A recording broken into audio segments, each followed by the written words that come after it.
Welcome to MagicGatheringStrat. I'm Dan. I'm writing the series The Modern Bible of Red Green Tron on MTGO Library. 36 parts, we have come to part 24. And this time I'm going to talk about cutting Emrakul. This might seem almost sacrilegious to Red Green Tron players, but I've been thinking a lot about this deck, and it's nice to play Giant Fatties, and you often win when you play Giant Fatties, but do you really need to play a Fatty that costs 15 mana? So when is Emrakul really the best card for your deck? Well, it is if you are at 15 mana and there is some danger that you lose the game. For example, against Collected Company decks, if you get to 15 mana and they have a couple of creatures, they could assemble a combo and win.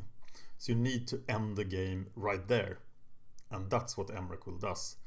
But coming down on turn 7, maybe, is pretty late in Modern. So my argument here will be that very few games can withstand your late game if you run like 3 Wormcoil engines and an Ulamog, the Infinite Gyre. So do you really need Emrakul? Ulamog comes down earlier. I know many people play both, or Sundering Titan in the Ulamog spot. But I think that you want as few bombs as possible in your Tron deck, because your main concern is not losing. Your main concern is defending yourself and stopping combos, because those are the highest number of your losses. So let's look at Emrakul then. The disadvantages are many. She costs a ton. She's useless against fast, aggressive decks, which are problem matchups. She's useless against combo, which are problem matchups.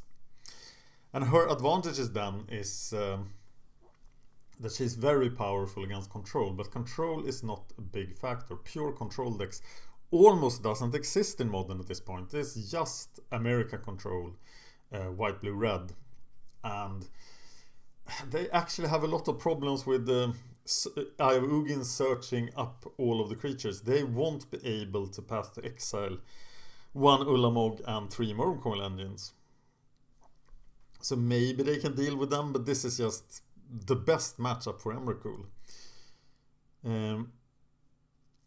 Yeah, there is really no other advantage to Emrakul over other Fatties. Hey, even Kozilek maybe. No, Kozilek is not good, but so you want Emrakul against blue, white, red control. You maybe want it against Collected Company. But I feel that people are playing Emrakul because that's just the way this deck is. Or if you're going to play Fatties, why not play the biggest Fatty there is? But I'm arguing that you might not need to, even if Ulamog gets passed to exiled. How many games will your Wormcoil engines not be enough to win? It should happen 1-2% of matches. No, not even that often. So I did play without Emrakul in my main deck for quite some time. You can see those videos on the channel. But in the end, I gave in to peer pressure. So I'm playing Emrakul main deck right now. But I can't understand the reasoning. My reasoning for playing it is that, okay, all the pros, everybody on Magic Line, they're all playing Emrakul.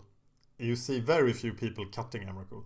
And they must understand something that I don't understand. But at this point, I don't see why Emrakul is necessary in Tron. So I suggest you experiment with cutting her and see what happens.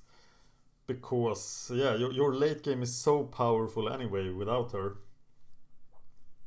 And also, if you look at the matchups in Modern, it seems that Ulamog is a much better card against most of them. Because matches in Modern are decided before turn 7 a lot of the time.